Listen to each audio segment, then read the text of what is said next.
Hey there, silver pourers. Any Scrap Sterling here. And today I want to go through the process that I take in order to turn scrap sterling into one of my 925 pours. So, of course, it all starts with finding high quality scrap sterling. And if you've done this for as long as I've done it, then you know that this can sometimes be difficult to do. Just because something is stamped as sterling doesn't necessarily mean that it is sterling. Everything needs to be acid tested, and that's what I do.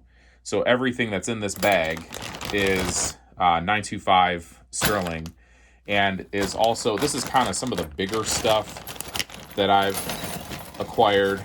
Let me pour some of this out actually so you can get a little bit better of an idea. So you have lots of spoons and other flatware, bracelets, things that are just kind of dinged up, bent, ugly, missing stones. And I take this stuff and I clean it up, so if there are stones that I can pop out, I'll do that. And then if I need to melt the silver down and remove the stones with borax, sometimes that's easier, especially if the stones are incredibly small. So, there's a bunch of stuff in here. Here's an interesting one. This is an old cane topper, but it has somebody's initials on it. So, to me, it's scrap. And then ultimately, I'll turn that into something else. So I have here my big bag of scrap sterling, and these are my big items. And then I also have a bag of smalls, just because this stuff will kind of get lost in the big bag.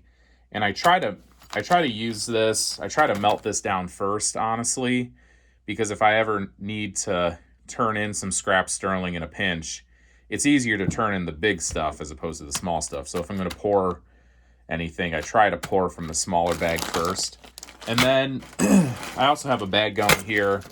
And this is stuff that I still need to pop the stones out of. So there's lots of turquoise in there and other things. And I do save all that. I don't really have a plan for it yet, but I have loads of stones. And honestly, I don't know what half of them are. And I'm not an expert in that part. I'm mostly worried about the sterling, but I am holding on to them so that one day I can figure out what I actually have.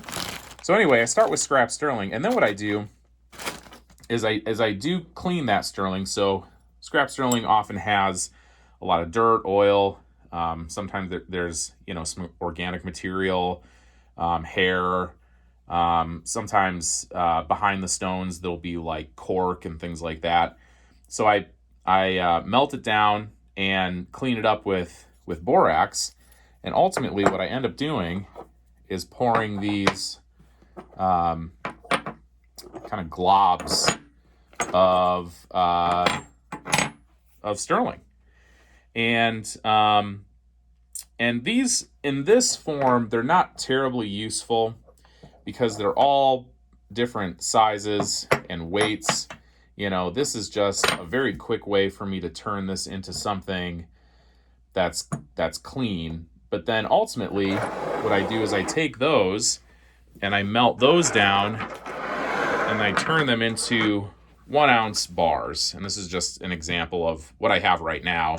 But this collection of 1 ounce bars is always growing and dwindling because as I use them, obviously they start to disappear. So I like the 1 ounce bars because, typically speaking, I can, if I know roughly how big a pour is going to be, I can pick up, 4 1 ounce bars and say, okay, I'm going to do a 4 ounce pour.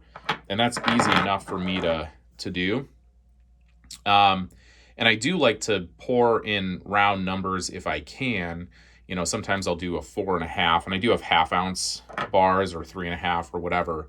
But I try to get pretty close to, each of those levels.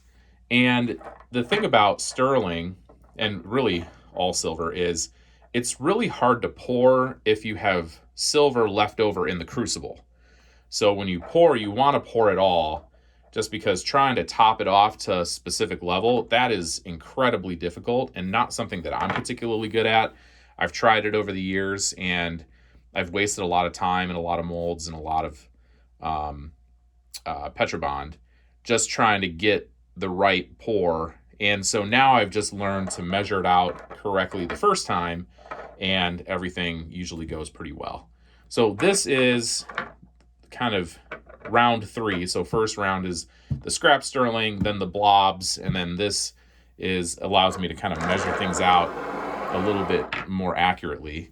And then finally, what I do is I take a chocolate mold, and I'll show you one here. This is a chocolate mold of a dragon. And the reason why I use chocolate molds is because typically what I say to people is, if you can make it out of chocolate, I can make it out of sterling. And the reason why is because chocolate is meant to be removed from these molds. And so they tend to make good impressions in the Petrobond. And I can, there isn't negative space that the pour isn't going to get to. And as you make the impression, there isn't going to be negative space that the impression won't capture. So this is just an example. So I take this, and what I do is I create an epoxy mold. So I mix up some epoxy and I pour that into the mold and make this, right? And then this serves as my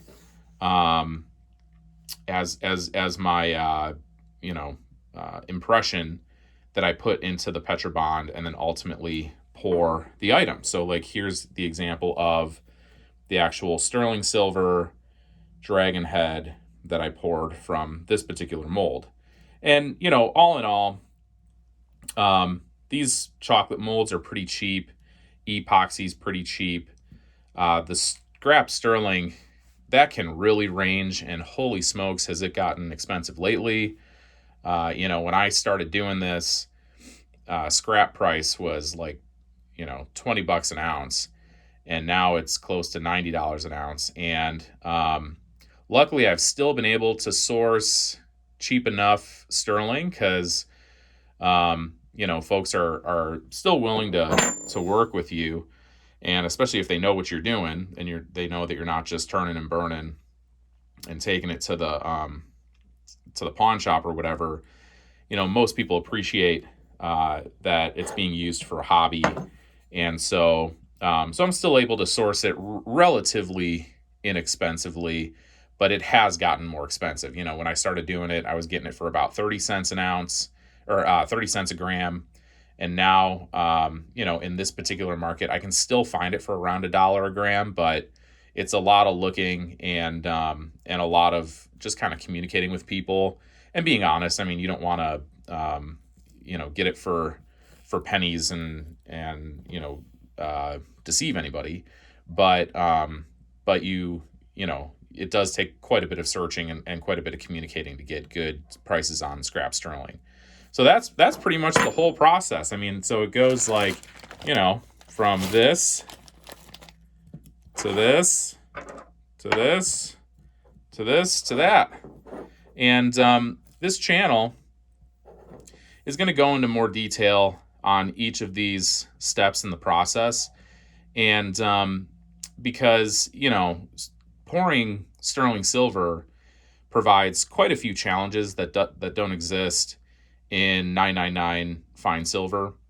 I've poured both over the years, and if I'm being honest, my preference initially was the 3/9 fine silver, but of course that's very expensive and hard to find for a good price.